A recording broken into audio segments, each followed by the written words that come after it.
আমি একজন মধ্যবিত্ত পরিবারের সন্তান রে ভাই।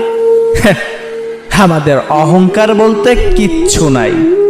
কি নিয়ে অহংকার করবো রে ভাই? না আছে বাবার টাকা, না আছে ক্ষমতা। কিছুদিন পরই হয়তো চলে যাব টাকার জন্য দূরপ্রবাসে, হয়ে যাব রেমিটেন্স যোদ্ধা। দামি বাইক আর নিজের খেয়াল খুশি মতো চলার অভ্যাস আমাদের না রে ভাই। আমাদের ইনকাম করে নিজে চলতে হয়। তুমি শুনেছ না, দিন আনে দিন খাই। আমি তারই ছেলে রে ভাই। তাই অহংকার আমাদের জন্য নয়। তাই তো বাস্তবতা রয়েছে আমার রক্তের প্রতিটা শিরায় শিরায়। তুমি যখন দামি বাইক নিয়ে ঘোরো সারা বাংলায়, তখন আমরা ভোর 6টায় ঘুম থেকে উঠে কর্মে যাই টাকার প্যারায়।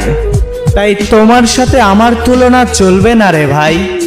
এই কথাগুলোর মূল্য শুধুমাত্র মধ্যবিত্ত পরিবারের সন্তানরাই বুঝবে রে ভাই।